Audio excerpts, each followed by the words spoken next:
Welcome to Rise and Shine, your daily business tech boost with me, Charlie Leatham.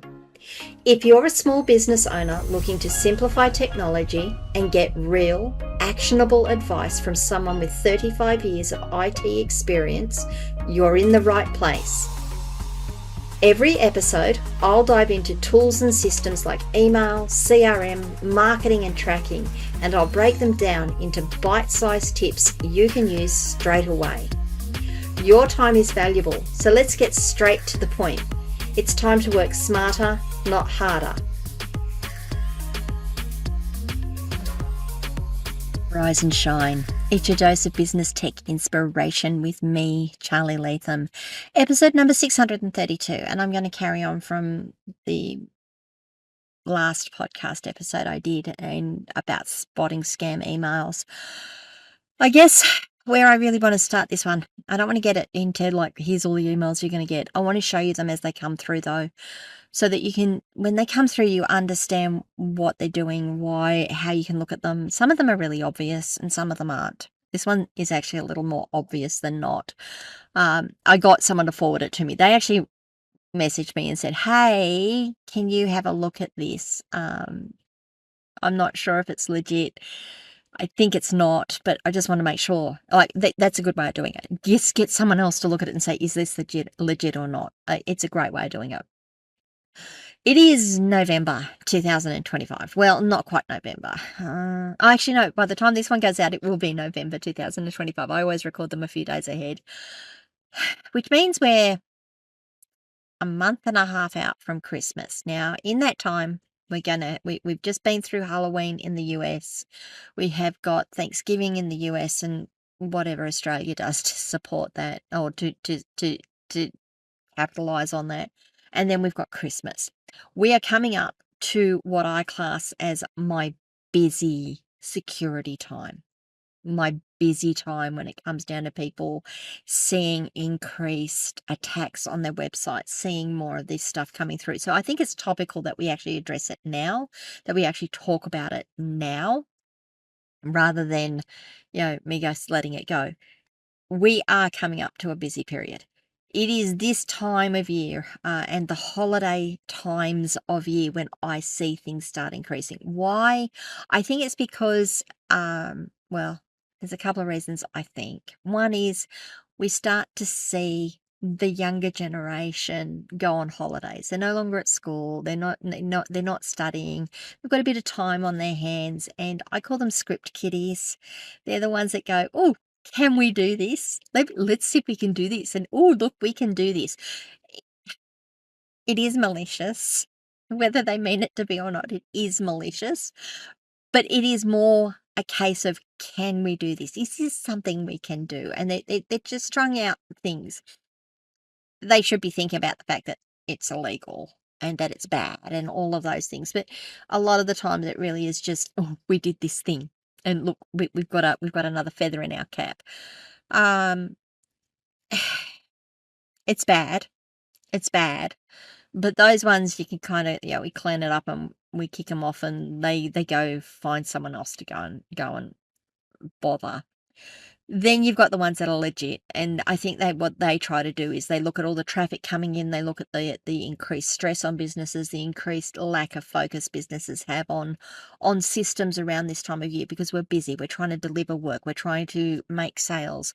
I know when I was in retail, this was my busiest time of year. Coming another week or so, and I'd be run off my feet until the first week in January, and I'd start work at 6. In retail, I owned retail stores. I'd start work at 6. I wouldn't finish until 10, and I'd do the same thing again and again and again. It was about 6 weeks that occurred for. You are really tired. You are really, really tired. You are fatigued. You are mentally drained. And so when these things happen, they're easy to miss. So that's why I think we're having them. And it's a bit of a big introduction to why I'm going through all of this.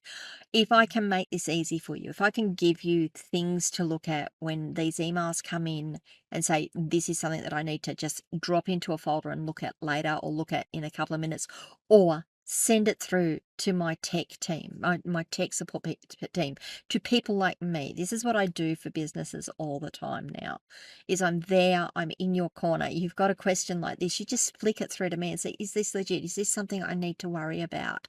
And I can look at it, I can deal with it while you're off delivering your business. But I hope I can make this a little easier for you, which is why I'm doing them. It's not just because I want to scare you, it's because I want to make it so that you can actually feel like you're supporting yourself. So let me share this screen with you. Okay, so it says here, hey, your name is, it didn't have forward on it. That you can see the subject line here, it doesn't have a forward on it. It's just got your name, security alert, login expires today, avoid login interruptions. Like, it looks legit, right? That subject line looks legit. It's sent to a legitimate email address. Yes, this client does use Microsoft 365. Attention user, your credentials for blah is due for an update today. Click below to update your mailbox settings. A big red button. We'll come to that in just a moment. And then, the service team. It says service team. All right. This should absolutely be ringing bells, and it did with my client. They came to me and said, "Is this right?" They didn't even like. I hadn't even looked at who it was from. I just looked at this and went, "Yeah, that's not right. That's not how it looks." If it's from Microsoft 365, it's going to be branded with Microsoft 365. It will never say things like "attention user." Um, it might have, it wouldn't have a subject line like this. I'll just do this one up the top because it's a bit bigger. It wouldn't have a subject line like this, okay? Um, it makes no sense. To someone like me, this makes no sense. There's two-factor authentication on these accounts. There is login protection on these accounts. This does not make sense to me, but it looks official. It's red. It's red. I don't think Microsoft uses red branding, and they certainly wouldn't say Microsoft 365. They'd talk about your account. They'd talk about what service it is. They wouldn't use user, and this at least there's no spelling errors in this one. But at least, yeah, this one it says it just all feels wrong to me. The last thing that felt wrong to me before I even looked at links and before I even looked at who it was from was this line here. No, that's not right. There's no phone number, there's no contact, there's no return, there's no signature on this email. What happens if I scroll to the bottom? Okay, now you'll see there's stuff at the bottom here. Yeah, okay, so there's a whole heap of stuff at the bottom here that I hadn't even seen. So I'll go through that later, but there's a whole heap of email here. What I think has happened here is that someone's email address has been compromised. They've either got in via the server and got into a mailbox on a server, or they've actually compromised the account.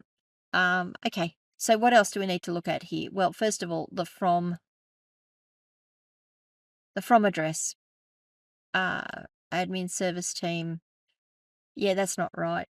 It wouldn't that's not a Microsoft address. That is definitely not a Microsoft address. The fact that this doesn't come from a Microsoft address or anything that resembles a Microsoft address would be enough for me to say, just spam it, just delete it, don't do anything with it. The second thing is if we don't click on it, just watch down here in the bar, the left-hand side of my browser down here.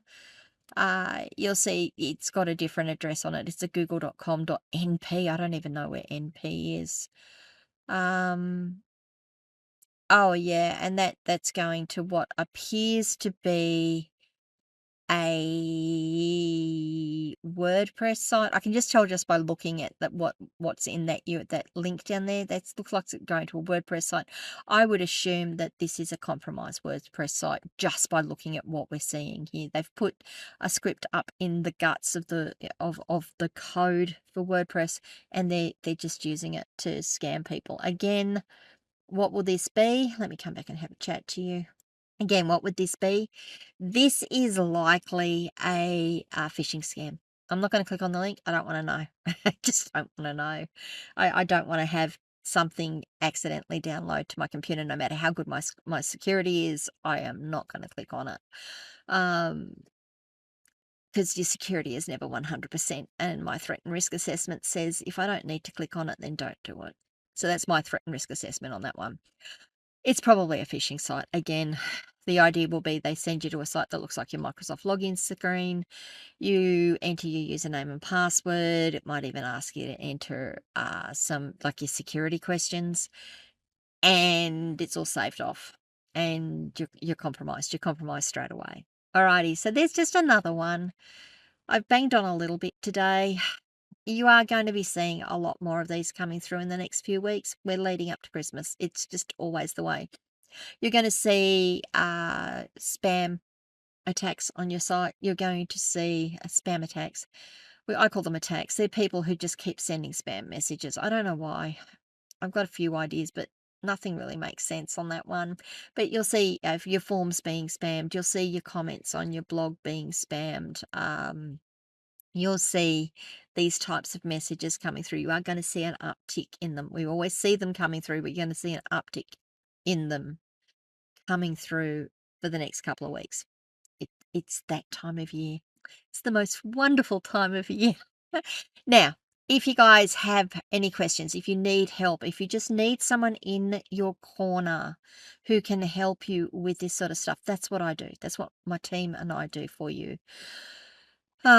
You can get in touch with me and find out how I can help you. You can visit my website, askcharlielatham.com.